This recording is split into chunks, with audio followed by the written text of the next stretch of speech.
Napanood niyo po ba yung balita sa TV o napakinggan sa radyo yung nangyaring aksidente sa NAIA?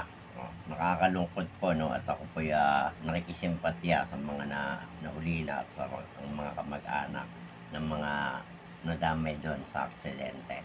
So, ang pag-usapan po natin, bakit po nangyari yung aksidente? So, marami pong dumaan sa akin na content at mga nagtu-tutorial or driving tutorial na error daw yon ng driver. Bagay, error nga ng driver. Although, aksidente yon, hindi niya ginusto yon, pero error po ng driver. Ang karamihan conclusion nila sa handbrake, naka-handbrake, biglang inalis, tapos naiapak yung, naidiin yung gas, o dahil nakachinelas yung driver, baka naipit yung chinelas dun sa pedal, sa gas pedal, no? Sa throttle. So, ako po ay, ang teorya ko, no, ang conclusion ko po kung bakit nangyari yung aksidente. Dahil, sa palagay ko, ginamit niya yung kaliwang paa niya pang-apak ng preno, no? Nung binitawan niya yung preno, hindi niya namalaya, nakaapak pa rin siya sa gas. So, nakaapak yung kaliwang paa sa preno, sa brake, at yung kanan ay nakaapak sa gas. So, sa mga baguhang nagda-drive ng automatic at sa nag-aaral pa lang magmaneho ng mga automatic, huwag na huwag nyo pong pag-aralang gamitin ang kaliwang paa ninyo kapag automatic ang dala ninyong sasakyan. Ngayon, kung manual po yan, natural, gagamitin nyo po yung kaliwa para sa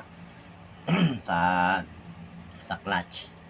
Pero kapag automatic po, huwag nyo pong practicein na gamitin yung kaliwang paa sa preno.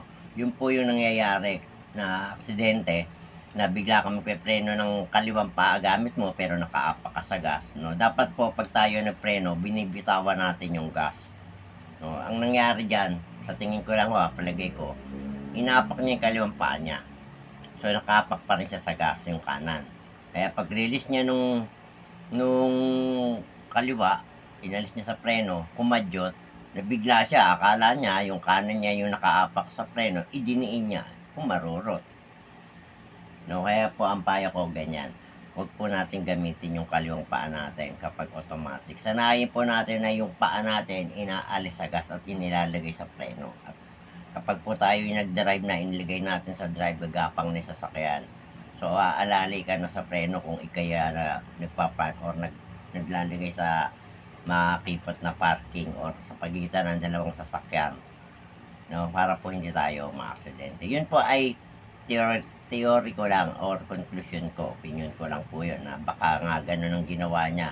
Kaya po ako nagbibigay ng payo sa mga nag-aaral magmaneho at sa mga nagmamaneho na rin ng automatic, no. Huwag po natin gamitin yung ating kaliwang paa kahit ano po mangyari, automatic yan. Kailangan binibitawan natin yung gas at yung kanan ang ipang preno natin para siguradong nabitawan natin yung gas. Just in case magkaroon ng biglaang ganong sitwasyon, nailipat mo yung kanan mo sa preno at hindi mo naiwan sa gas. Yun lamang po at maraming salamat. Mag-ingat po tayong lahat, lalong-lalo yung mga baguhang nagmamaneho.